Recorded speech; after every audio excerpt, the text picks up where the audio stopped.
This is the Writer and the Wit, aka Brandy Ford, and today I'm pretty excited because I'm talking to humorist, motivational speaker, comedian, author, stand-up coach at Second City, and radio host Judy Croon. Hello, how are you today? Hey, good, Brandy. How are you? I'm good. It's a beautiful day out there. The sun is shining, so it's all good. That's the main thing, right? Yeah, exactly. Mark Matthews connected us because he has his big fundraiser coming up, Comedy for Kidneys, and you are one of the performers for the event. So I was just wondering if you could tell me a little bit about the event. Well, the event, Mark has done this now a number of years in the Niagara region, and it's for a really, really great cause, Comedy for Kidneys, and I was honored to be invited. April 6th, it's the Thursday night before Good Friday, and I'm going to be joined by some very fellow funny people. For ticket prices, ticket reservations, more information, folks can go to the website gregfruintheater.com. And Mark's a real advocate for this cause, and he did ask me to do it this year, and I was honored to say yes. Yeah, and this is great because all of the money that's raised goes to dialysis units right in the Niagara region, so it stays here. And actually, a couple of the places there is now a plaque honoring Rodney Pentland. So it's pretty amazing. He works so hard. Mark works so hard on this every year. Really good guy, really good fundraiser. He's a very good comic himself and a very good business person. And so I knew that we were all in good hands in terms of this particular fundraiser. Yeah, exactly. And you do fundraising yourself, like you are heavily involved in charity work and helping the community out, and you just had one recently. So do you want to tell me a little bit about that? Sure. That one was called Comedy for a Cause, and I volunteer for a local group here in Toronto that helps Toronto's homeless and needy. And I suppose, like Mark, we have our full-time job. So my full-time job is I'm Canada's Keynote Humorist. I do a lot of corporate gigs, bringing humor into the workplace, fighting stress with humor, especially during times of COVID. But what the comedy allows me to do is to raise money. And I was very fortunate to be surrounded by good friends as well as good people who were able to donate their time, donate their efforts, network with their friends. And we raised money for City Street Outreach one night, just doing an evening of comedy here in Toronto. And there's a lot of fundraisers out there for sure. And, when you're able to, for example, so with my keynotes, I can charge corporations full fee for what I do, but then that allows me to have the extra time, to donate time to City Street Outreach, but also donate time and donate comedic efforts to great fundraisers like Mark's fundraiser in the Niagara region, which I was very happy, like I said, to be part of. Yeah, and you mentioned, so you are a humorist, like motivational speaker, using humor. So just explain a little bit how important humor can be to motivate people and to help people get through times and difficult times. Absolutely. Well, my main keynote workshop is called Relieving Work-Related Stress with Humor. And I think it really sort of was put to the test with COVID, like everybody else, like everybody in speaking and in entertainment, gigs have been cut down by like 85-90%. What that allowed speakers to do, allowed me to do, was present virtually. And whether, I've been speaking in front of a live audience, I've been speaking in person, or I've been speaking virtually, because there's a number of clients that still are using virtual platforms. But just the importance of, I basically say, when we laugh, we relax. When we relax, we learn. And the pillars that I've sort of built my keynote on are the importance of positive attitude, perseverance, forgiveness, faith, dealing with people who aren't as perfect as us, healthy physical and mental activity, and the importance of friends. And I think all of those things are really put to the test, like I said, during COVID, but under the umbrella of humor. Like, humor has been incredibly important in my life. It's given me some great gifts. But just when we laugh, we feel better. It's a cardiac, it's a workout for our body. And again, when we laugh, we relax, we learn. And when we're laughing, we actually use our right, bright, creative brain. That's not only for singing and dancing and doing stand-up comedy, but it's also for innovation. We're more creative, we're more innovative, and that kind of keeps us ahead of the pack. So, from teachers and doctors to real estate agents, everybody should be using more of their right, bright, creative brain, because it's just a piece of real estate that just doesn't get enough use. And humor is one of the quickest ways to get there. So I've been really blessed in my life to be able to help others using humor. Yeah, and like you said, like humor, like there's nothing like that really good bellyache laugh that you get when you're with someone.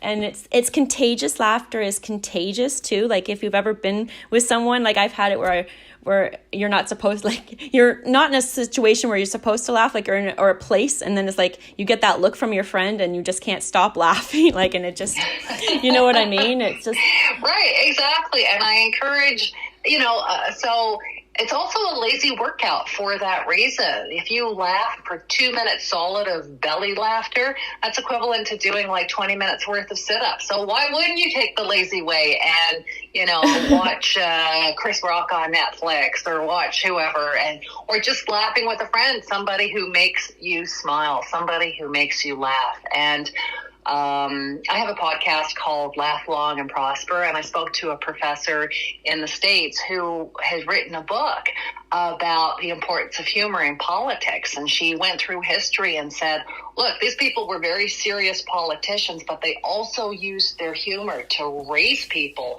from some pretty dire circumstances. And she went on to mention Abraham Lincoln, Winston Churchill during the Second World War, to today's people like Barack Obama, Nancy Pelosi, Hillary Clinton, who all have wicked senses of humor. Mm-hmm. And it's their way of sort of disarming the enemy, or disarming the not interested, the uninterested. It's a fantastic resource.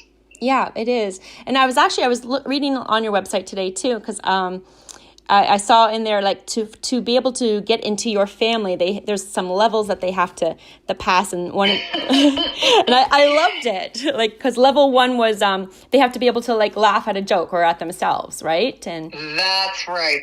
So right now I have my 2 sisters, they each have a son and a daughter, and the 2 sons, the 2 daughters they're all single. So my sisters and I had very funny parents, and which is, again, another example of why humor is so important. My dad grew up during the Second World War. He basically spent most of his childhood underneath the basement stairs with, like, kitchen pots over. His family was kitchen pots over their heads because their neighborhood got bombed so badly. Oh, wow. By the Germans. My mom grew up in Guyana, South America, where there was and still is a lot of poverty. But in both cases, my grandparents would do their utmost to make the kids laugh, to use either storytelling or use games, use humor to make the kids laugh. And as a result, my parents grew up very funny people. So my sisters and I grew up to have this kind of wacky sense of humor. So now the next generation, as they're dating, mm-hmm. my sisters and I are like, oh boy, who's coming home with so-and-so? Who's coming home with, I hope they're funny, for the levels of laughter. Yes, if you can laugh at a joke, or you can laugh at yourself. Okay, level 1, you're in with the family. Level 2, if you can not only laugh, but if you can tag a joke, if you can make a joke better, if you can add another component to the joke. Okay, level 2, you're in. Boom. Level 3 is the final test. And if you can do full contact charades, then you're in. Because charades in our family is pretty can get pretty violent, but we laugh a lot. And more importantly, we laugh at ourselves. And that's how humor has played a huge role in our lives, continues to play a huge role in our lives. Yeah, it's so important. I love it because you say in there that the person could be a mass murderer, but if they have a sense of humor, they're still in. So. They could be an embezzler, but hey, can they tag a joke they're in? Exactly. And it's funny though, because when I was reading it, the reason I was laughing so hard is because I always say that too. Like people can come up to me and be like, "Oh my God, like I love your eyes," or "You're so smart." But if they say to me, if they laugh at something that I say, or they have a good banter, I'm like, "Oh, really? Tell me more." Exactly, right? Like when someone laughs at something that you say, it's like bonus. That's the ultimate compliment. Exactly. It's I love having a banter with somebody. Like there's nothing like it. Like it's just amazing. Like to be able to joke with someone is so important. It's for sure. And like you were saying, like especially when there's serious subjects and like people need that relief and like I even did a eulogy and when I did that like for my grandmother and you put humor in it and it was the room needed it, you know, it you need to have that humor, like it to just get through things.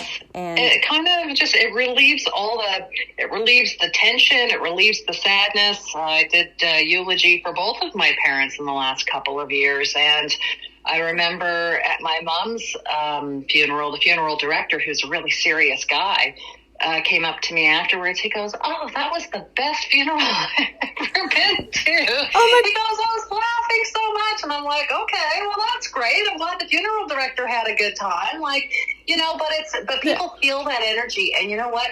In laughing, they feel that love. And I think that's why we gravitate towards laughter as well, because it's a way of showing love, you know. It's a way of showing love without being too mushy or too feely. It just gives us that great feeling. Yeah, and there's like a bond. There's a bond when you like share a laugh with somebody or you get a joke with somebody. Like I can remember who I was watching certain movies just because when they were like so funny, or you're at a comedy show and you're with someone and you both get that joke and you're like those inside jokes and stuff. Like it's amazing, that feeling.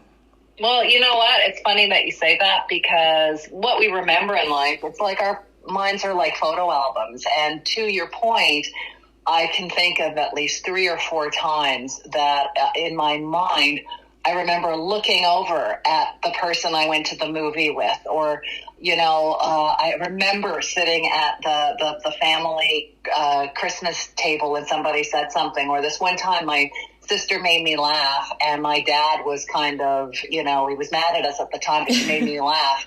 And I had a mouthful of chocolate pudding and ended up on the wall behind my father's head, you know? And at that moment, it was totally worth being grounded for 3 weeks. Exactly. Yeah, it's amazing. I love it. Like, I'll start laughing somewhere and then people just look at me, oh, there she goes again, because I get the giggles and it's just, you can't stop. You want it. You want to feel that, right? Right. And, you know, there's a lot of negative stuff that's out there, but honestly, you know, statistically, more and more people are tuning into shows so more and more people are tuning out of the news. We have a lot of bad news out there, but, you know, negative news sells. There's a reason why Fox made over $1 billion last year, but statistically, more and more people are tuning into shows that deliver the news, but deliver the news with a sense of humor, like shows like Stephen Colbert, Canada's own Samantha Bee, Trevor Noah. They're all doing what the legends did before them. Letterman, Carson, you know, Leno. They're just taking a serious headline, but they're adding the punchline, and suddenly we can handle the truth. Suddenly we can sleep at night. And if we ever needed humor, if we ever needed real estate in our brain that isn't getting enough work, it's right now. Because, those headlines can be scary, but when we have somebody that delivers them with a sense of humor, we go, okay, you know, I can laugh at that. I never looked at it that way, right? So, it's whether it's war, whether it's poverty, whether it's financial meltdown, we need those leaders in the trenches to make us laugh, and this is what I was talking about with that professor. The thing is, when we activate that bright creative side of our brain, what ends up happening is we keep our stress hormones at bay. And as a result, we can keep moving forward. So the Winston Churchills of the world, so the Barack Obamas of the world, so those surgeons in the world, they can keep doing their job by either making light of the situation, making light of themselves, and they keep moving forward. There was a psychologist who went to Afghanistan, and he wanted to know how the doctors and nurses in Afghanistan, how could they possibly keep moving forward every day with the tragedies that they saw around them. But he noticed really quickly they would always be making a joke, and sometimes that humor would be really dark. It's almost like the worse the incident was, the darker the material was. Yeah. But it was their way of consciously or subconsciously being able to keep moving forward, being able to do the surgery, being able to mend those wounds, because otherwise you can become completely immobilized.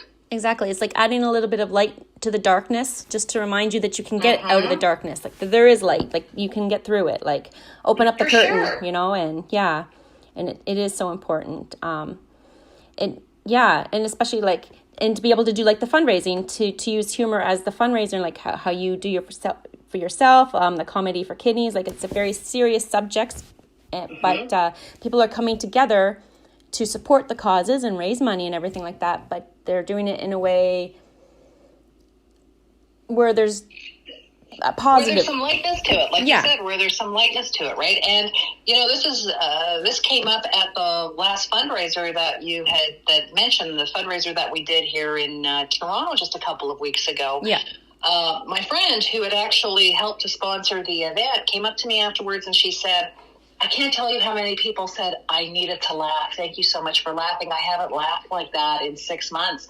But, it sounds like you're a funny person. You like funny people. And maybe you're lucky like I am to be surrounded by funny people on a daily basis. Yeah. Or to find that lightness in the darkness. But there's people out there who, and I'm not in their shoes. There's reasons why they haven't laughed for 6 months. And God, if we can give them some sort of relief within, for those 6 months, just one fun evening, and at the same time raise some money, then that's totally win-win. Exactly. And that's what people need. And and actually I've started past year been covering the comedy scene here in Niagara and Hamilton and around, and and I'm actually on the show with you. I'm the up and comer. So nice. Yes. Good. I can't wait to see your act. Good. Yeah, I've just been started, so do you have any advice for going on the stage? Because Absolutely. I mean, I guess my biggest piece of advice is always keep writing. So for my students that come to the Second City classes, or the students that I, coach privately, I always say to them that of your material that you write, you're probably only going to use 5% of that. So, just keep writing, find your voice, and don't overthink it. Just, do that subconscious train of writing, and find somebody to write with, somebody whose comedic point of view you respect. But also too, and I've heard so many comics say the exact same thing. They're like, God, when I do a joke in front of my family, they never laugh. When I do it in front of an audience, the audience always laughs. Yeah. If I do a joke in front of the audience that laughs, my family doesn't get it, right? So find somebody that's that medium ground, somebody that's not just going to be laughing at everything, but at the same time, too, isn't going to crush you because you're like, okay, that didn't even crack a smile. Yeah. I'm just going to throw that bit that I worked on for 4 months. I'm just going to throw that out the window. Yeah. I'm quitting comedy. Right? Once you have that person, stick with that person. Yeah. And I think that goes back to the banter I was talking about before. Like when you have that comedic banter with somebody, like that chemistry, the comedic chemistry is just like it's so amazing. Like it's the best thing in the world. That feeling where you can just know you can joke around with somebody and do that back and forth. Like Well, and those teams make so much history and so much money in Hollywood. So, perfect example, sort of behind the scenes. I watched Somebody Feed Phil. I've been watching Somebody Feed Phil on Netflix. Phil Rosenthal, who is the producer of Everybody Loves Raymond. Mm-hmm. But right away, and I always loved Everybody Loves Raymond. I mistakenly thought it was based on Raymond's family, but it was actually based on Phil Rosenthal's family. They changed it from a Jewish family to an Italian family. And Phil was the producer. But right away, when you see how Phil works on his show, and it's a show like many other shows where they travel to these different places in the world, they taste the food, they tell people a little bit about the location or whatever. And, we've seen that format a million times, but what makes it different is Phil Rosenthal. It's interesting how even when you don't understand what people are saying, the way they look at him and the way he makes them laugh, even though he doesn't speak their language, the way he engages with them, and then when they have the subtitles on the screen, it's come up about 3 or 4 times during the series where people will say, "Oh my God, you get along so well with your crew. We love this crew. We love you." But he's so... I think it's also a symbol of generosity. He's so generous with his laughter. He's so generous with his personality that we're automatically drawn to that. It's pure joy. And you really, when you find that team, when you find those people that make you laugh, that challenge you, mm-hmm. well, that's like, that's magic in a bottle. That's just fantastic because you look so long for that. So when you find it, hold on to it. All right. When you find those writing buddies that you totally respect and love, keep them because they're worth their weight in gold. Oh, amazing. Yeah. And I like just even people in general, like I call them sunshine people. You can just tell because they radiate this sunshine and they project that out. And mm-hmm. I love it. I love talking to people and learning their story. And then once you can find their passion, sometimes people are like, "Oh, I don't have anything to say," and they're a little hesitant. Mm-hmm. But once you start talking to them and you get into it, and then they start talking about it, whether it's humor or comedy or baking cookies, like there's right. something everybody has a passion about. And then once they get talking about it, they glow. Like it's just this it's beautiful. I love finding that moment when I'm talking to somebody. Yeah. That moment where you see the veil flip, like they suddenly stop thinking about themselves. They're just thinking about the craft. Yeah. And that's gold. When you see that moment happen, that's wonderful. Yeah, I love it. Yeah. And for you, it's obviously comedy. So, mm-hmm. or one of your avenues. And I just love that you were able to combine comedy with motivation, like in helping other people and then just the charity work and all of that as well. And like a lot of people don't do that. And I just I just wanted to say, well, thank you. It's a process, but humor is the really great thing about humor too is such a big umbrella that it's willing to fit as many people, as many ideas underneath it. You just have to give it that opportunity, and you just have to have the patience to look for the punchline, have the patience to look for the connection between, because that's what comedy is. It's taking two ideas that don't seem like they have anything in common and finding that commonality. And that's what makes us laugh. And I've been really lucky in my life, not only to have terrific parents who showed that to me during the good times and the bad times, and having sisters who have that same sense of humor, but to find a career that allowed me to do what I love to do and what I love laughing doing. So I'm lucky.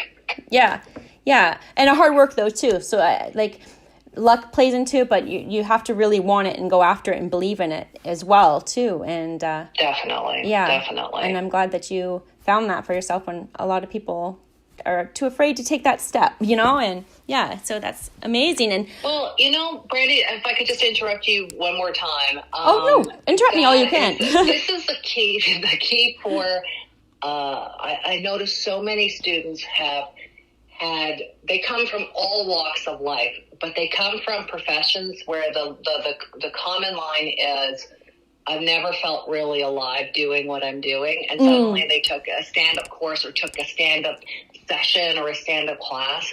And it doesn't mean, I'll tell you, like 97% of the people that take private lessons or take classes in stand-up comedy, it was never for that. It was just to help them find their passion. You know, it's just like when you're passionate about something, as you said, the veil disappears, the self-consciousness disappears, but that passion also allows us to open up to humor, you know. And I don't care if you're passionate about building lamps. There's people in accountants, believe it or not, are some of the funniest people. They're not passionate about numbers, but in that dry way, talking about their profession, the humor comes out, and it's really neat to see that. Yeah, it's amazing. Well, it's even like how I mentioned, I started covering the comedy scene. I'm a writer. I just started going around to the comedy shows, and it was just like it was something I was meant to do. Like, I can't even explain it. So then I was watching them all. I'm taking pictures. I'm talking to all the comedians. I'm just doing stories. And then, I don't know, my confidence grew, and it was just amazing. Yeah. And then this year I made this pledge to say F yeah to everything, to opportunities and stuff. And someone said, hey, do you want to do some stand-up? And I was like, yep. Because I had just said that I was going to try everything. And so that was in January. And yeah, so I was just like, okay, wow, I can do this. I like this, you know? So it's so cool. It's just... Well, I look forward to seeing your set. And don't be nervous. That's the other thing I tell my students. Here's the thing, you memorize your act like back and forth 1,000 times. And at least the worst case scenario is you go on automatic pilot.